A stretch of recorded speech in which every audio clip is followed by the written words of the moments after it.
Novamente, muito obrigado e boa tarde.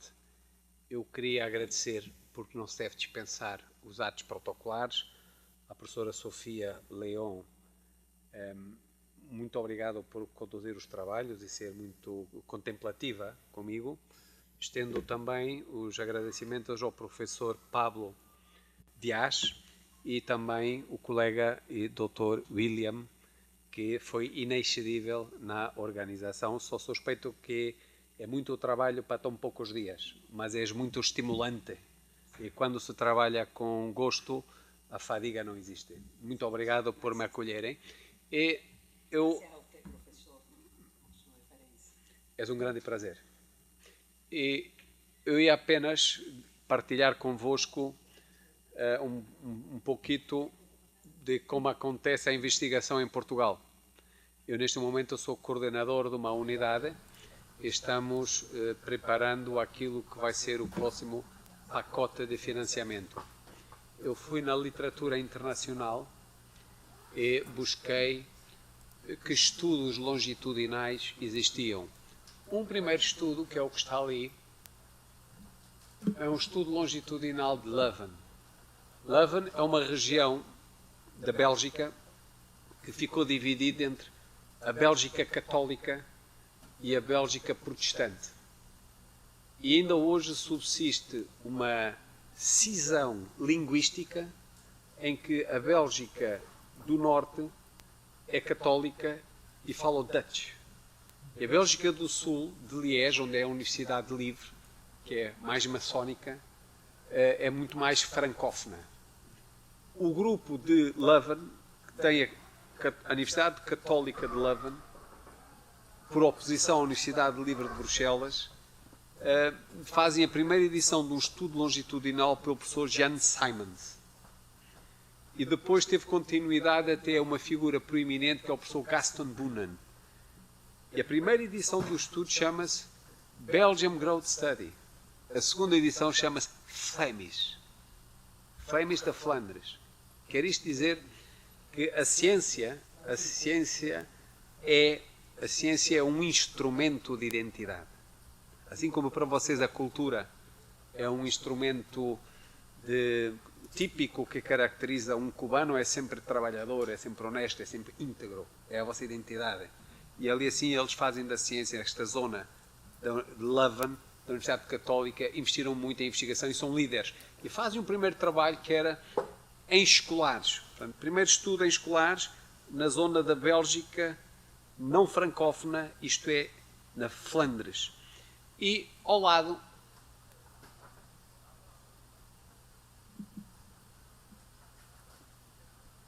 surge o professor Kemper, também nos países, antigamente chamávamos Holanda, mas a Holanda é apenas uma pequena parte e hoje chama-se Países Baixos. E o professor Kemper faz um estudo que é o Amsterdam Growth Study. Uma cidade. Na Flandres era uma região. Eles queriam conhecer as características de idade óssea, menarca e uma bateria de testes de terreno. Isto é o que se passou na Bélgica. Em Amsterdão, eles incluíram fatores de risco para a saúde. Ou seja, a lógica dos testes era a corrida, alguns indicadores metabólicos, a frequência cardíaca de repouso, a responsividade da frequência cardíaca a um teste standardizado, e tinham um caminhão, um truck, que andava em todas as escolas de Amsterdão a recolher dados. E dentro do caminhão tinha uma bicicleta, um treadmill e uma zona de cineantropometria. São países que vêm à nossa frente em termos de recursos. E o primeiro estudo na sequência da Bélgica, da Holanda, no Reino Unido, este trabalho é de um grupo que tem vários autores. O mais proeminente tornou-se Adam Baxter Jones, que é um médico que eu conheço, esteve já por 2 vezes em Coimbra e recebeu um estudante da Universidade de Coimbra em Saskatchewan, no Canadá. Ele é de Londres e fez o TOYA. TOYA, T-O-Y-A, like Toyota, Training of Young Athlete.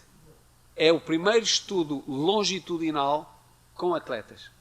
Até aqui eram escolares na Bélgica e na Alemanha. Ele estudou ténis, basquete, futebol e natação, masculinos e femininos, centrando-se no VO2 máximo, medidas diretas de VO2 máximo, força isométrica, flexibilidade e lesões. Portanto, ele tinha uma via metabólica de longa duração, um fator neuromuscular, um fator que era a força isométrica, por questões de standardização. À época não estava desenvolvido a dinamometria isocinética e com interesse nas lesões. Foi o primeiro investigador em ciências do desporto a recorrer a uma técnica estatística que é multilevel modeling. Na Bélgica e na Holanda nunca tinha utilizado análise de dados multinível. Análise de dados multinível vem da Universidade de Bristol em Ciências da Educação. Vou-vos dar um exemplo muito claro. Nós sabemos em Ciências da Educação que as mães mais educadas, em termos de instrução, influenciam os seus filhos. Não é uma correlação perfeita. Se eu puser os dados todos das 16 províncias de Cuba, eu teria uma correlação de 0,2. Uma correlação muito baixa. É óbvio que se calhar na Ilha da Juventude ou lá em Guantánamo, que fica a 14 horas, os alunos, mesmo sendo filhos de mães instruídas, têm menos acesso às bibliotecas, têm menos acesso ao cinema e à cultura do que aqueles que estão aqui em Havana. E então, se eu fizer uma análise multinível, vamos analisar cada província em separado. Nível 1 de análise de dados. E dentro de cada província, vou estudar o efeito da educação das mães na escolaridade, no sucesso escolar dos filhos. E então passou o coeficiente de correlação de 0,2 para 0,4. E a correlação deixou de ser trivial e passou a ser moderada. E aqui, esta análise, que vem das ciências de educação, é utilizada por Adam Baxter-Jones, que é um médico que se dedicou a este estudo e teve um enorme impacto. O programa estatístico chama-se MLWIN, Multilevel Win. Mais tarde, há um grupo de Groningen, que é a zona norte da Holanda, que faz um estudo longitudinal em futebolistas em academias de futebol. Era um clube de Groningen e uma academia que não tem equipa profissional. Portanto, tinham atletas amadores e atletas profissionais. E todos os anos eram medidos. É liderado por... A segunda autora é Mariah Elfring-Kempser. Foi distinguida com o prémio de Jovem Investigadora pelo European College of Sport Science. Seguidamente, o grupo de Ghent. O grupo de Ghent foi a primeira universidade na Europa a ter educação física há mais de 115 anos. A educação física estava nos militares. A educação física era uma formação militar, porque tinha um interesse higiênico, e é decidido colocar a educação física nas universidades, primeiramente na Universidade de Ghent. E, curiosamente, o Departamento de Educação Física em Ghent está na Faculdade de Medicina. Esta ligação da medicina à educação física tem esta história muito curiosa. E eles começaram a fazer estudos. É o primeiro estudo em que existem dados por dinamometria isocinética. O que sucede é que o professor que recolheu os dados, no último ano do estudo, decidiu reformar-se. E não deu autorização aos colegas. Só mais tarde é que, por uma intervenção do governo da universidade, a base de dados, por decisão, é aberta. Eu não sei como é que é em Cuba, mas em Portugal é muito simples. Quando um estudante faz uma tese doutoral, a monografia, que é o livro, A tese pertence ao estudante. Os dados pertencem à instituição. E não pode o estudante levar os dados sem permissão. A ideia é esta: o interesse público da ciência é superior ao interesse individual do investigador. Estamos falando a mesma linguagem. Portanto, somos o mesmo povo separado pelo Oceano Atlântico. E pela língua, quase. Um bocadito pela língua. Novamente, sim. Novamente, aliás, Fidel vem de Vigo, de Galícia. De Galícia, as origens de Cuba são de Galícia. E esteve hoje almoçando. Os galegos gostavam de ser portugueses. Não tenhas dúvida.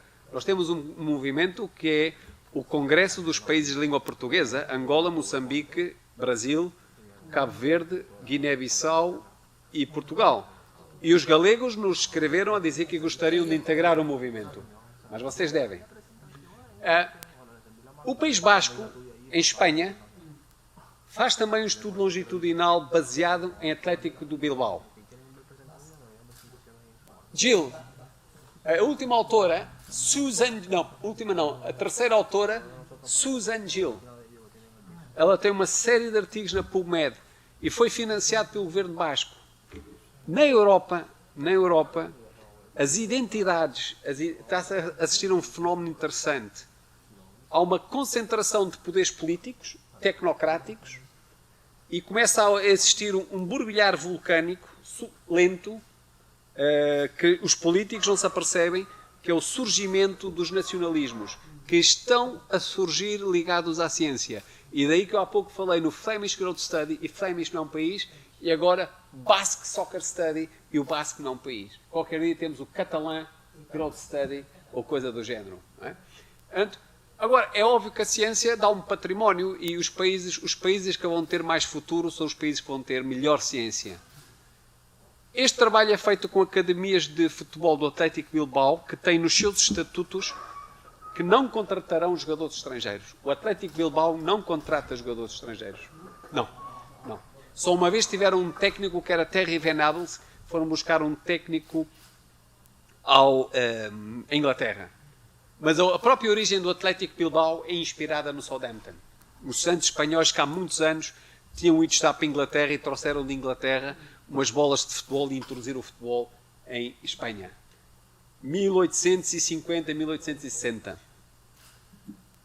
Entretanto, nós dissemos, vamos fazer um estudo longitudinal com 5 objetivos. Fazer o perfil da jogadora de futebol nas suas variantes de futebol indoor e futebol outdoor. Há um déficit de investigação na mulher no desporto. Hoje a Europa, e não sei, também acredito que em Cuba, está-se a discutir muito o papel da mulher na sociedade. É um objetivo político, é uma ODS, chama-se Objetivos das Nações Unidas para o Desenvolvimento Humano. Gerir a água, prevenir a degradação do clima, dar oportunidades à mulher, erradicar a fome e erradicar as doenças. E os financiamentos, cada vez que pedirem dinheiro a uma instituição governamental, vocês têm que ter um parágrafo, qual é o vosso contributo para a agenda das Nações Unidas. E nós tivemos que dizer que gostávamos de inverter o voleibol durante a manhã. Eu não estive desatento, professora. Eu estive a ouvi-la com muita atenção. Quando apresenta um gráfico PI, havia ligeiramente mais mulheres do que masculinos. Voleibol, és único. Porquê? Porque o voleibol não tem body contact. Nós temos que perceber, as mulheres não apreciam contacto. Pode ser que mude. Nada quer dizer que não vá mudar. É uma questão cultural que pode mudar ou não. Mas o futebol em Portugal é a modalidade com menos mulheres. É a modalidade mais masculinizada. 95% dos praticantes são masculinos. 2. Perceber as mudanças longitudinais. Eu de manhã apresentei-vos estudos longitudinais da força, estudos longitudinais do repeated sprintability e estudos longitudinais do jumping performance. E naqueles estudos, por 2 vezes, a coordenação motora era preditor do jumping performance e a coordenação motora, ou seja, Os atletas que mais evoluírem, jogadores de futebol, na coordenação motora, são os que vão ter maiores incrementos no jumping performance e no yo-yo test aerobic endurance. Será assim na mulher? A grande questão é, nós temos que questionar se aquilo que se descobre no atleta masculino é generalizável ao atleta feminino. Então dissemos, examine developmental changes. 3. Determinar a idade de ocorrência da menarca. A professora de manhã colocou a questão se o efeito da prática desportiva em modalidades intensas e com muito volume de treino atrasa ou não atrasa o ciclo menstrual, a idade fértil, que é a menarca. Em long distance runners fala-se em amenorreia e oligomenorreia. Mas isso é outra coisa, são mulheres que já tiveram a menarca. Chama-se relative energy deficit. É uma questão da mulher que já teve a menarca. Aqui é a questão do atraso do primeiro ciclo. E nós temos de saber se o futebol tem algum efeito associativo relativamente à população em geral na idade de ocorrência da menarca. 4. Nós sabemos que os homens masculinos têm a máxima velocidade de crescimento em estatura por volta dos 14 anos. E nas meninas, gostaríamos de saber em que idade em concreto. Vou dar-vos um exemplo. Basquetebol, que é a minha modalidade, eu joguei basquete. A formação desportiva é infantis, iniciados, juvenis e júniores. 11, 12, 13, 14, 15, 16, 17, 18. Masculinos. No caso feminino, 11, 12, 13, 14, 15, 16, 17, 18. Parece um decalque, uma fotocópia, uma formação desportiva masculina decalcada numa formação desportiva feminina. E a mulher é diferente, não pode ter os mesmos escalões. Na minha opinião, uma mulher, aos 16 anos, deve estar preparada para jogar nos séniores. Aos 16 anos. O que coloca um problema jurídico. Porque o atleta profissional de futebol assina o contrato em profissional já com 18 anos. A mulher aos 16, biologicamente está pronta. Se um dia a modalidade for profissional, no futebol ainda não é, mas no voleibol no Brasil já é. E uma mulher com 16, 17 anos deve estar preparada para jogar a nível profissional. E quem assina o contrato? Então temos que construir um modelo de formação que tenha o relógio biológico a ditar as etapas. E por fim, saber qual era... Hoje estava a falar com William, à hora do almoço, por causa dos estudos do boxe. Um atleta de boxe que perca 10 quilos, a minha pergunta é, 1 quilo de massa corporal, quanto é que é em watts no teste Wingate? 1 quilo de massa corporal, quanto é que é em newtons minuto? Que é para eu dizer, no Centro de Medicina Desportiva, no Instituto Nacional de Investigação em Desporto, dizer assim, se o seu atleta perder 10 quilos, vai perder 80 watts e vai perder 40 newtons metro na força. Vale a pena baixar de peso ou vale a pena manter-se na categoria e ter mais força? Então estamos a falar quase no allometric scaling. O professor está identificado com os tópicos que antigamente marcavam os cursos e que têm que ser recuperados. Os nossos procedimentos há uma declaração de Helsínquia sobre a condução de investigação em humanos. Os dados têm que ser anónimos. Quando eu recebo um jovem, não posso ficar... Só o investigador responsável é que tem acesso ao nome. Para todos os outros investigadores e para os arquivos, têm acesso a um código. E o código não tem que garantir o anonimato. Chama-se a Declaração de Helsínquia. Os dados de tecidos humanos, biópsias, colheitas de sangue, colheitas salivares, não podem ser recolhidas e, se forem, é com autorização expressa e são intransmissíveis. A inteligência artificial vai conseguir, através da usurpação de dados pessoais, construir algoritmos em que eu hoje estou nos centros de medicina desportiva a avaliar crianças e daqui a 10 anos o banco está a saber se empresta dinheiro a essas crianças e diz: a esta criança não emprestes dinheiro porque ela, quando era ninha, tinha maus testes aeróbios e os aeróbios estão muito associados ao infarto do miocárdio, portanto tens um risco dela não viver 40 anos para pagar o empréstimo para comprar uma casa. Os bancos estão a ter... A Cooper Institute, do professor Kenneth Cooper, o Cooper Institute, quando ele sai da NASA, o professor Kenneth Cooper, do teste de 12 minutos, ele sai da NASA e vai para Dallas e abre uma clínica. Paga por quem? Prudential. Quem é Prudential? É uma companhia de seguros. E o primeiro trabalho do professor Cooper, depois seguido pelo Stephen Blair, que morreu no mês passado, foi avaliar 22 mil indivíduos, é o estudo de colorinho branco, homens de negócios. E o banco, a quem emprestava mais de $1 milhão, queria saber qual era o estado de saúde deles. Eles sujeitavam-se a isso. Hoje não era possível. Os bancos não podem ter tudo.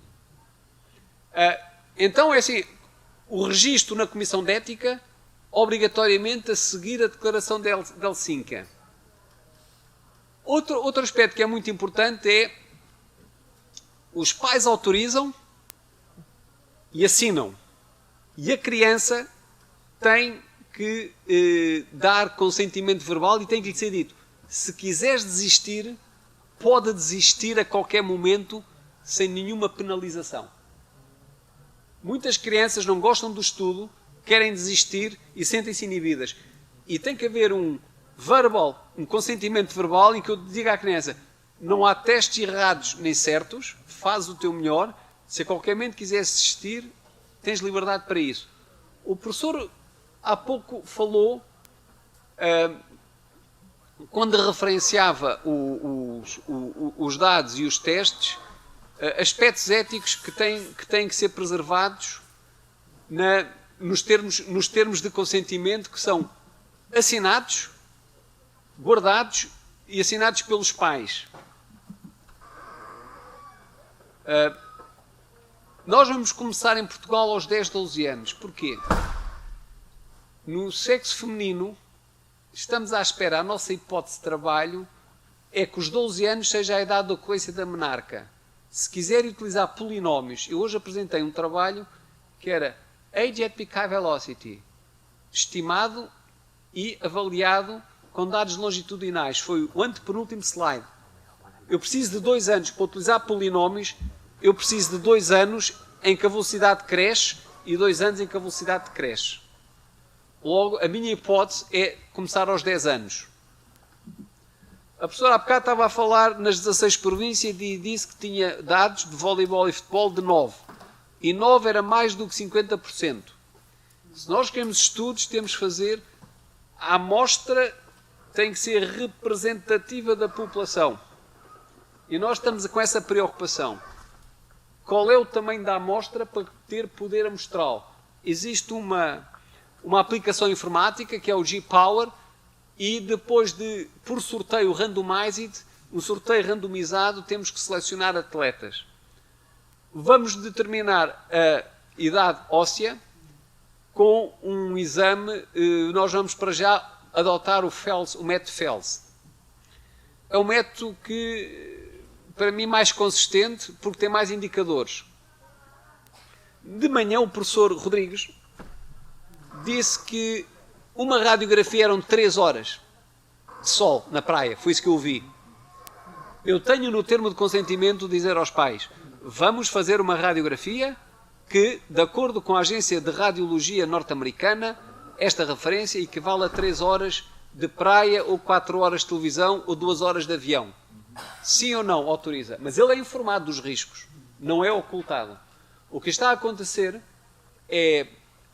Alguns estudos em França estão a perceber pessoas que tiveram cancros e vêm com os advogados porque se lembram, quando eram pequenas, jovens, tinham feito investigação com exposição radiológica ano a ano e não tinham dado autorização. E estes crimes não prescrevem. São crimes públicos. Omissão de permissões são considerados crimes públicos. Portanto, o melhor é guardar. Termos de consentimento informado, chama-se Informed Consent. Termo de consentimento informando os riscos e guardados enquanto o estudo for ativo. Utilizamos a antropometria com todas as medições da equação de Slaughter, que foi publicada em 1988 na Human Biology. Eu ontem tentei convencer os técnicos e médicos que trabalham com o professor Pablo Dias que havia uma concentração de dados de recolha no tríceps e no subscapular. Tem interesse recuperar 3 pregas dos membros, tríceps, bíceps e medial calf, e 3 pregas do tronco, subscapular, suprailíaco e abdominal.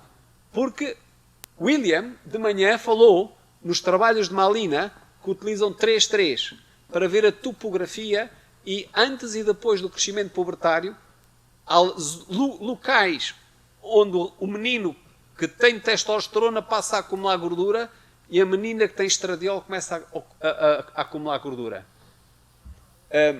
Então eu sugiro que se recolham 6 pregas. Esta é a equação de Pediatrics 1994 do protocolo Camis-Roche. Altura do sujeito, estatura do sujeito, altura do pai e altura da mãe. Isto está relativamente bem explicado. Este slide tem um exemplo do lado esquerdo de uma menina que se chamava Mariana. O professor William ontem ficou com todos os meus slides, correto? Se alguém desejar, o professor William e o professor Pablo têm todos os slides. Tem um pormenor, que é a conversão de inches para centímetros e a conversão de quilos para pounds. Mas está tudo explicado step by step. O colega Sean Cumming, da Universidade de Bath, que tem aquele trabalho de biobanding, foi o último slide da manhã. Esse meu colega utiliza esta metodologia para estimar. Há outras metodologias? Há. Camis-Roche, existe Camis-Gu, Tanner, existe o Bunan-Malina Method 1997, Medicine, Science, Sport and Exercise. Há várias equações para estimar a altura. Isto é um trabalho de Berkeley Guidance Study. Por exemplo, a Mariana, que tinha 14,4 anos, a Mariana, teoricamente, está a 98% 74. Imaginem que há um comboio que vai da Havana para Santiago. Ele pode ir a horas, atrasado ou adiantado. Se aos 14 anos utiliza Camis-Roche e tiver 98,74, o comboio está on time. E depois, a qualquer momento, podem saber se está atrasado ou adiantado em função destes marcos. Vejam esta tabela como o horário dos comboios. Eu digo sempre aos meus alunos, aqui é o horário dos comboios e vocês podem calcular a percentagem em cada idade, feminino do lado esquerdo, masculino do lado direito. A azul têm as referências necessárias para citar estas percentagens. Bom, uma crítica que eu já fui confrontado pelos reviewers de revistas. How valid is the Berkeley Guidance Study? Hoje a professora Sofia falou no Secular Trend.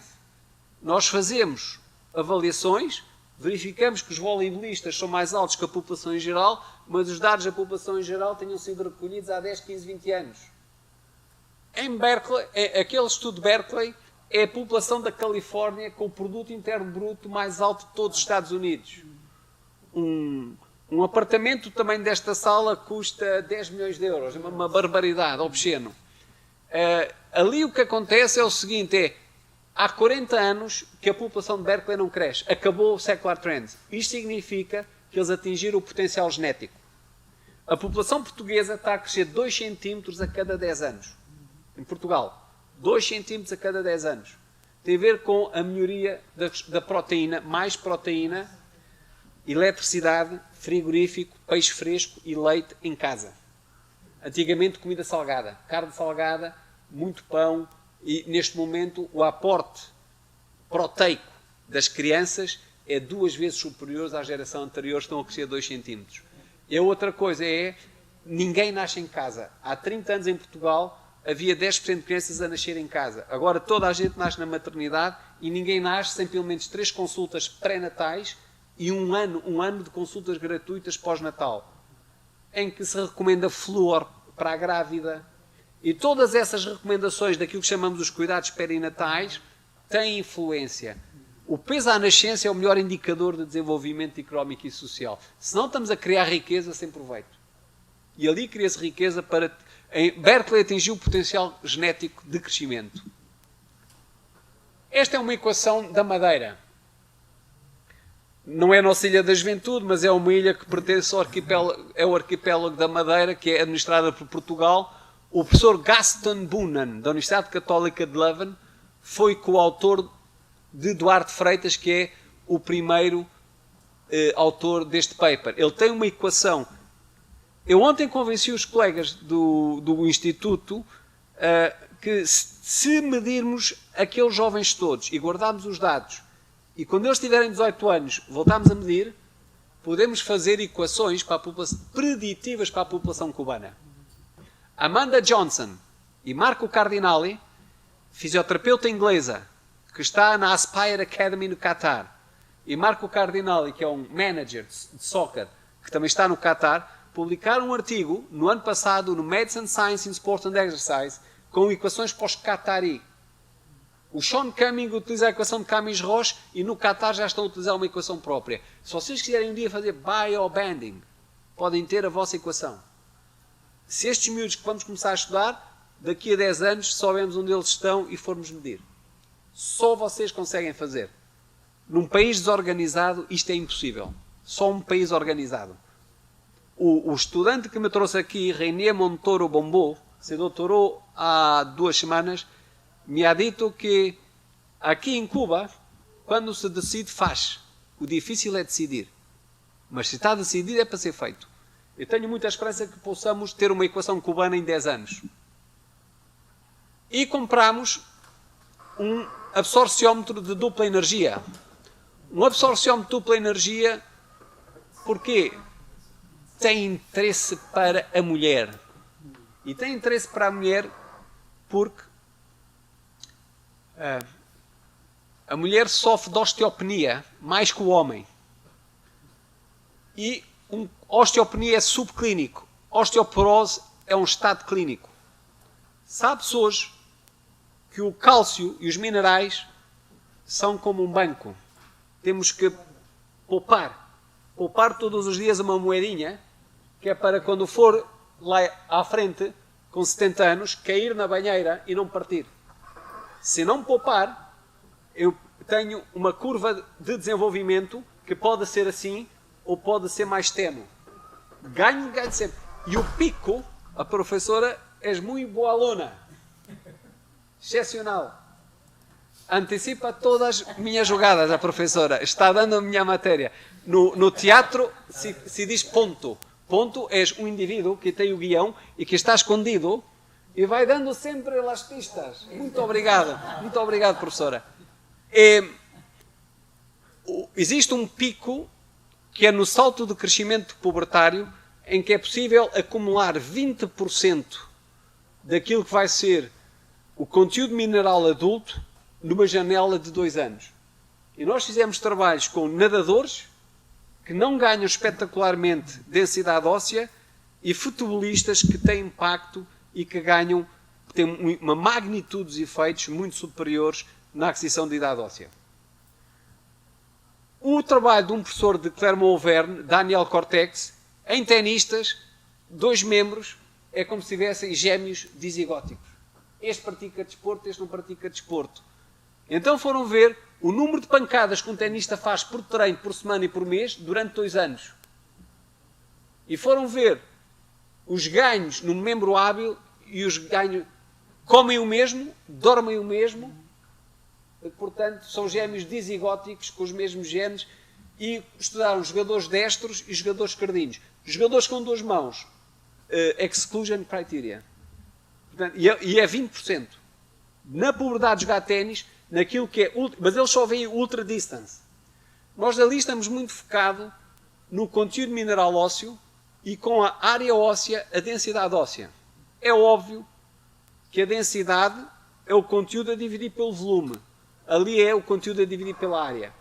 Está neste momento a existir novas máquinas que se chama True Bone Density, em que é conteúdo a dividir pelo volume, em que faz um feixe num plano transversal e um feixe no plano sagital.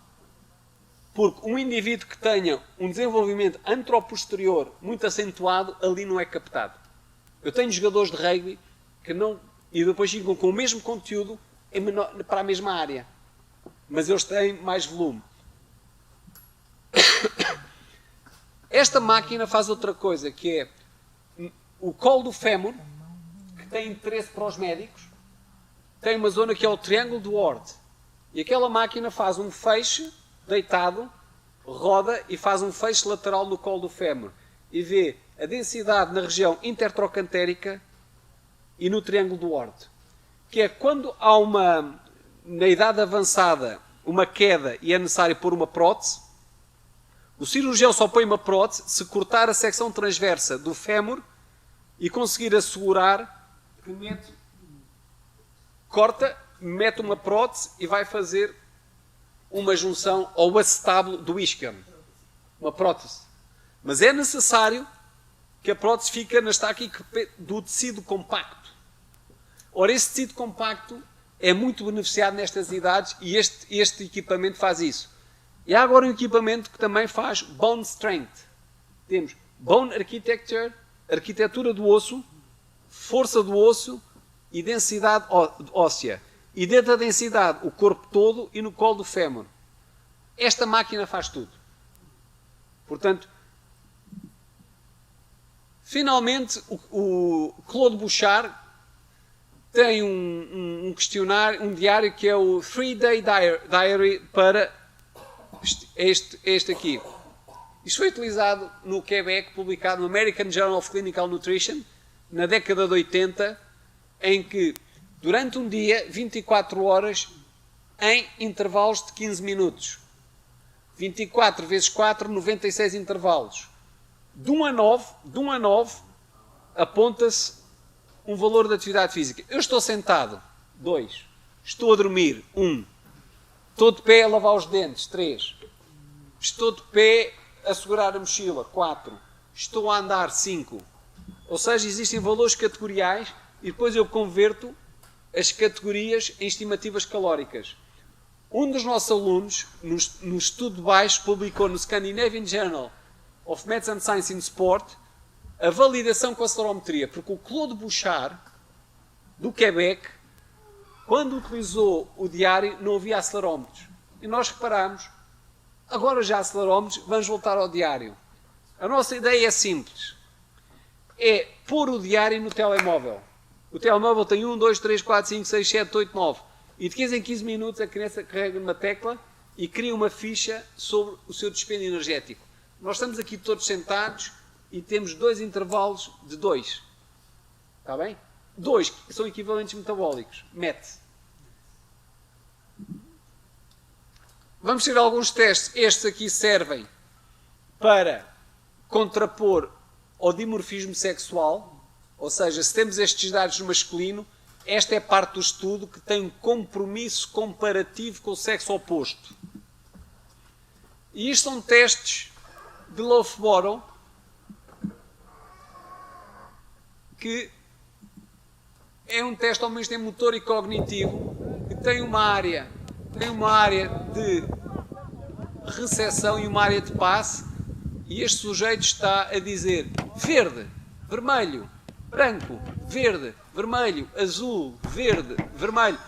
E cada vez que há um passe, ele recebe uma ordem e tem que se virar e passar a bola, mais ou menos como eu aqui recebo ordens vossas. E vou a todas as bolas. Outra coisa que aqui está é uma simplificação do teste de Groningen, que é uma tarefa sem bola, slalom sem bola, e a mesma tarefa, o mesmo dispositivo com bola. Se houver um jogador muito bom, ele ia fazer o mesmo tempo sem bola e com bola. É o jogador que todos os treinadores procuram. Isto é bom para a detecção de talentos.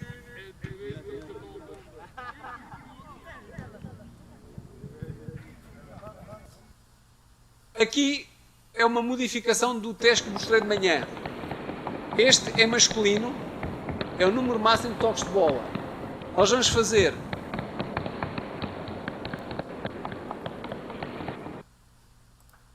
Nós vamos fazer 10 segundos pé direito, 10 segundos pé esquerdo. Há jogadores que são ambidestros e há jogadores que têm uma grande assimetria funcional. E a assimetria treina-se. Os treinadores de futebol que falam connosco, por isso é que os investigadores não se devem divorciar da prática, eles dizem que neste momento apreciam jogadores ambidestros. E se a ambidestria se treina, eles querem saber em que idades é que é possível identificar jogadores ambidestros.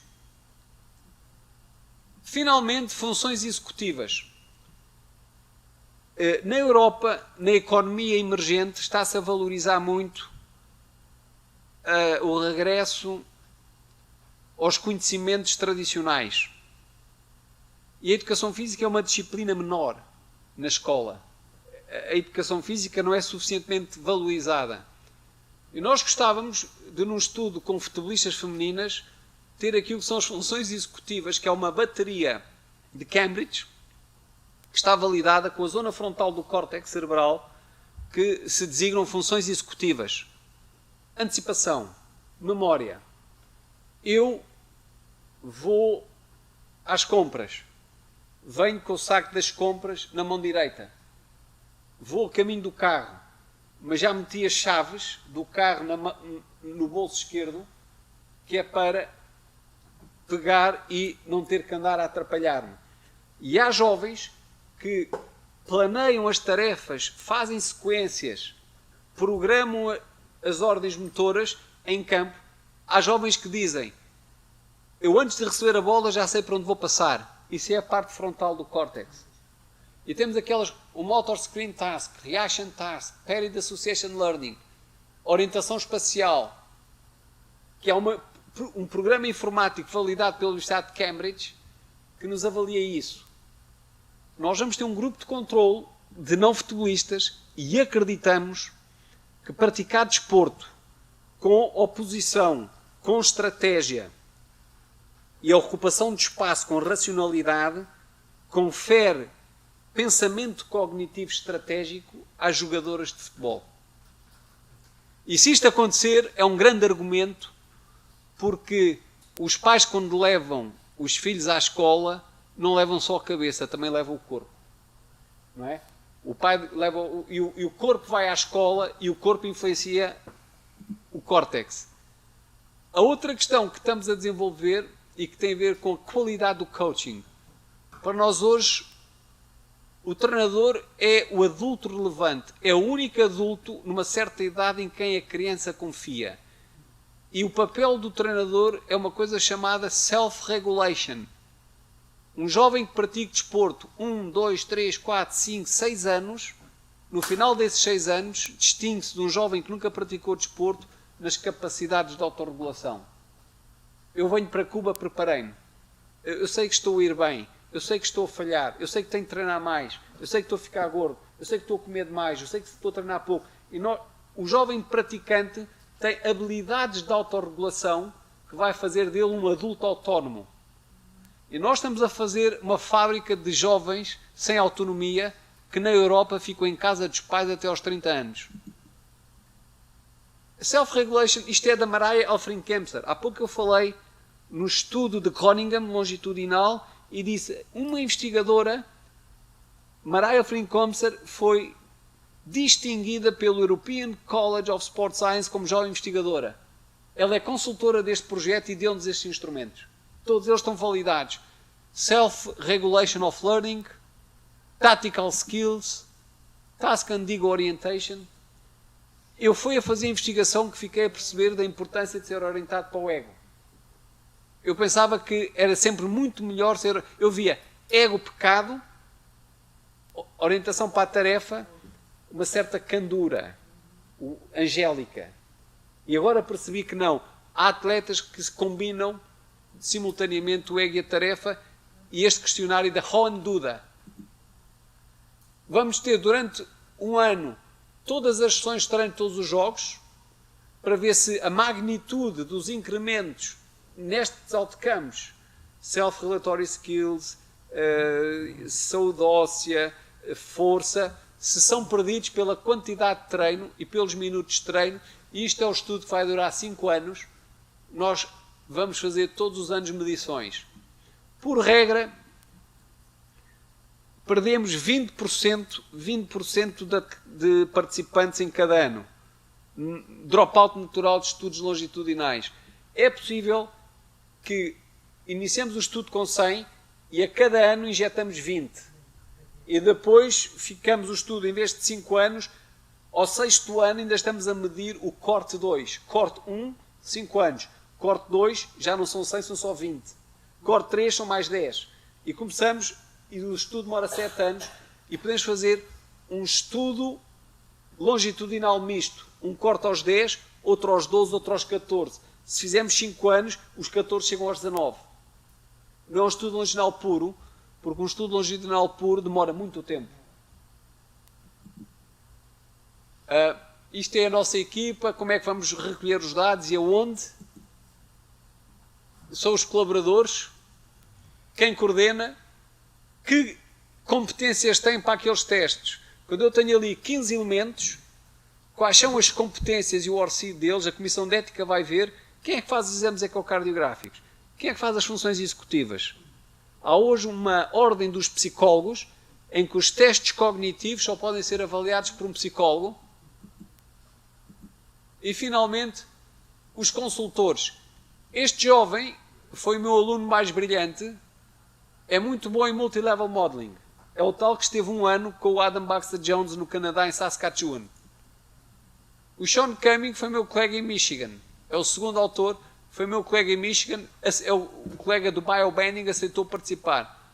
A Lauren Shearer tem uma equação na Pediatrics 2005 com uma equação própria do Predicted Mature Stature.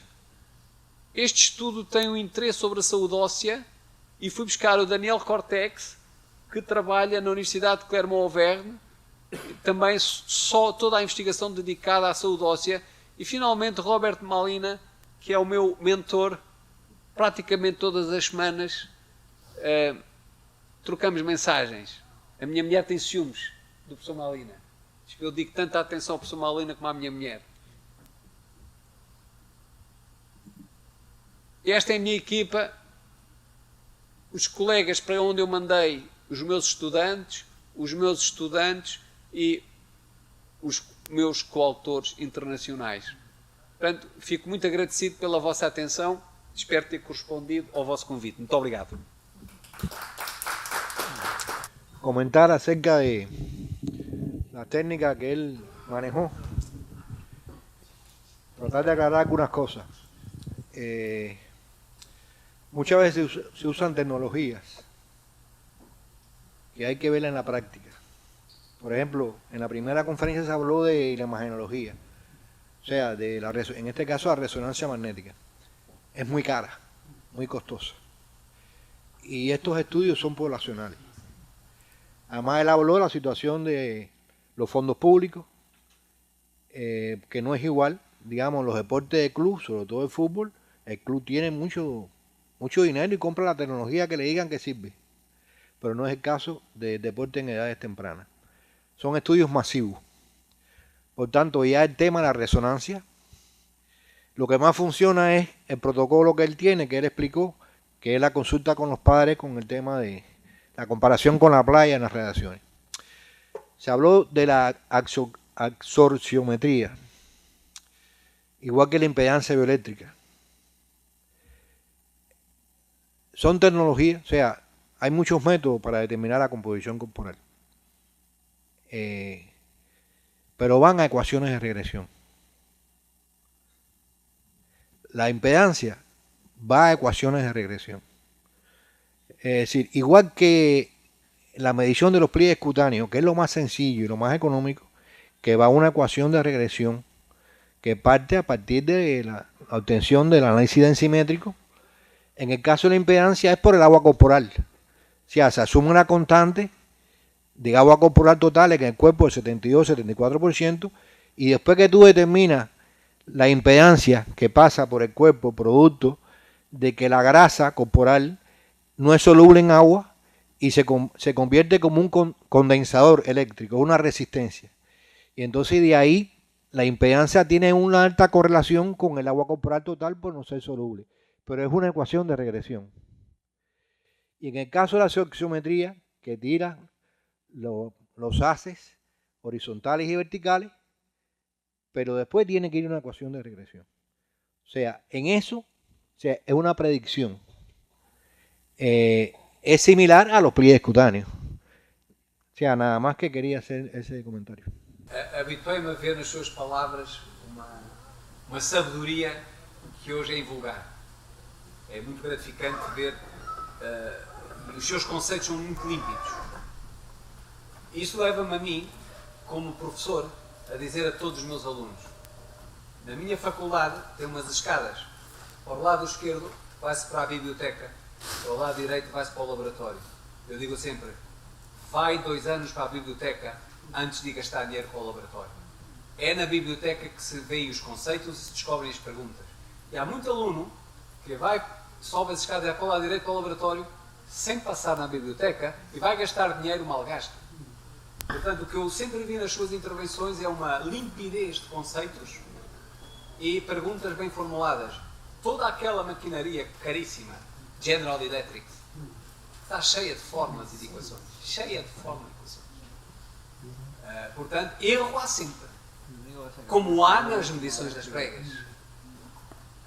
E isso não temos que dizer na formação. Mas hoje os currículos davam uma futura edição deste congresso, e o mesmo se passa em Portugal, é rediscutir o desenvolvimento curricular das universidades. O estudante só quer coisas imediatas, aplicáveis na profissão. High intensity training, crossfit. O conhecimento que não é direto para a profissão está a ficar escondido, mas é aquele que não se desatualiza. E nós temos que voltar à teoria, às formulações teóricas, à filosofia e à matemática. Eu, se tivesse uma idade mais baixa, ou ia pela célula, ou ia pela energia, ou ia pela matemática. Mas os estudantes não, querem ir pela yoga, pelo crossfit e pelo cuidar de dinheiro. E daqui a 5 anos estão todos desatualizados. O crossfit vai durar 10 anos. Eles vão ficar uns inúteis aos 40 anos, sem saber fazer mais nada. Soa muito gratificante ouvi-lo.